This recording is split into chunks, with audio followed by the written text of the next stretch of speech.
काय भेटलं माहिती बाजूला काय भेटलं? आणि नाशिकमध्ये पुन्हा एकदा बिबट्याचा वावर पाहायला मिळाला होता आणि त्यानंतर ड्रोनद्वारे या बिबट्याचा शोध घेतला गेला। अखेर या बिबट्याला पकडण्यात यश आलेलं आहे। वनविभागानं शर्थीचे प्रयत्न करून वनविभागाला यश आलंय बिबट्याला पकडण्यामध्ये आणि डार्ट मारून बिबट्याला बेशुद्ध करून जेरबंद करण्यात आलंय। अधिक माहिती जाणून घेऊ आमचे प्रतिनिधी राहुल वाघ सध्या संपर्कात आहेत। राहुल, गेल्या अनेक तासांपासून खरं तर हे ऑपरेशन सुरू होतं, रेस्क्यू ऑपरेशन। पुन्हा एकदा बिबट्या आल्याचं पाहायला मिळालं होतं, अखेर त्याची सुटका करण्यात आली आहे।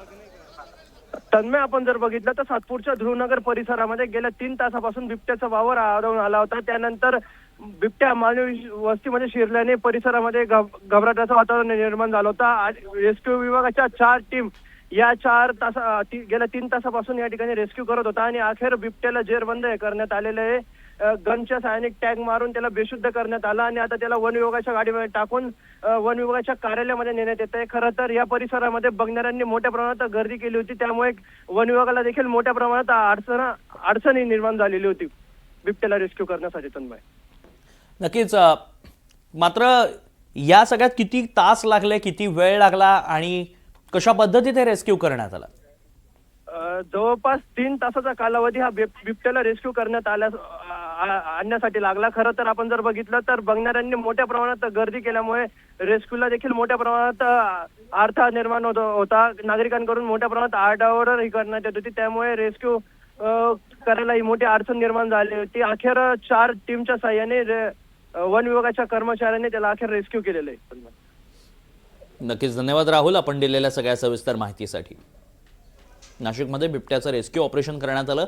तब्बल 3 तास बिबट्याचा धुमाकूळ इथं पाहायला मिळाला होता। अखेर बिबट्याला जेरबंद करण्यात यश आलंय। डार्ट मारून बिबट्याला बेशुद्ध करण्यात आलं। वन विभागाच्या कार्यालयात आता त्याला नेलं जाईल, तिथे त्याच्यावरती उपचार केले जातील आणि त्याला पुन्हा नैसर्गिक अधिवासात सोडलं जाणार आहे। मात्र यावेळी बघ्यांनी मोठ्या प्रमाणात गर्दी केल्यानं ऑपरेशन राबवताना अनेक अडचणींचा सामना रेस्क्यू टीमला करावा लागत होता। याआधी नाशिकच्या विविध परिसरामध्ये बिबट्या आल्याचं पाहायला मिळालं होतं। आता पुन्हा नाशिकमध्ये हा बिबट्या आल्याचं पाहायला मिळालंय।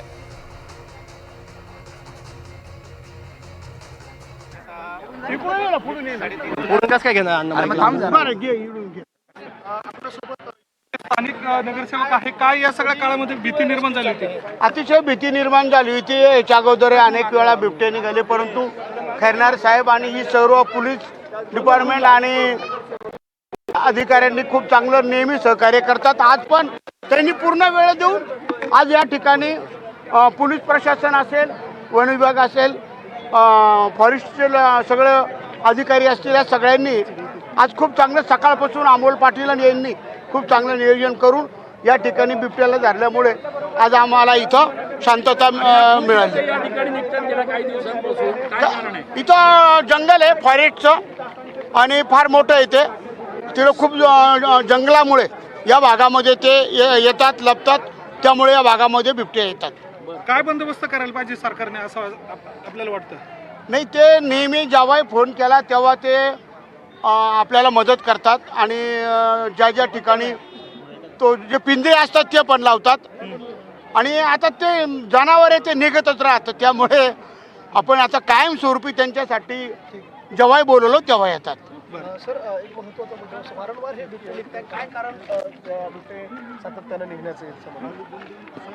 हा जो बिबट आहे हा सब ॲडल्ट, याला पूर्ण बिबट्या एवढं आकलन नसतं। तो एखाद्या म्हणजे श्वान किंवा असं कुत्र्याच्या मागे वगैरे रात्री तो प्रवास करत शहरात त्यांनी प्रवेश केलेला असेल आणि त्यानंतर ज्यावेळेला इथं जनतेने बघितलं, पब्लिकने बघितलं, तो गोंधळून गेला आणि लपून बसला होता आणि त्यानंतर टीम आपली किती लोकांची टीम काम करत होती? तरी सर्व मिळून आमचे 30 लोक होते आणि एक आमचं रेस्क्यू म्हणून एक स्वयंसेवी संस्था आहे, त्यांची मदत पण आम्हाला मिळाली। किती डाक मारले त्याला? एक डार्टमध्येच व्यवस्थित झालं आहे त्याचं। त्याला आता कुठे आपण ठेवतो? आमचं TTC सेंटर म्हणून म्हसरोळला आहे, आता तिथं त्याचं प्राथमिक उपचार होईल।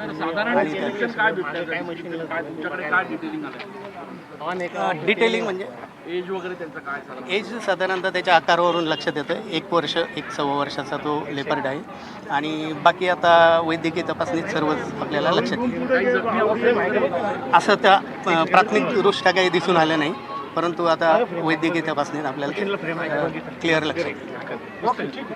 थँक्यू. एकूणच जर बघितलं तर या ठिकाणी हे संपूर्ण नाशिकमध्ये बिबट्याचं रेस्क्यू ऑपरेशन करण्यात आलं आहे. हा सब ॲडल्ट बिबट्या असल्याचं वनविभागाकडनं सांगण्यात येतं आहे. जंगलाचा परिसर आहे आणि त्यामुळेच मानवी वस्तीत सातत्यानं बिबट्या शिरत असल्याचं पाहायला मिळालं आहे. मात्र हा बिबट्या गोंधळून गेला आणि त्यामुळे दबा धरून बसला होता. अखेर या बिबट्याचं आता रेस्क्यू करण्यात आलं आहे.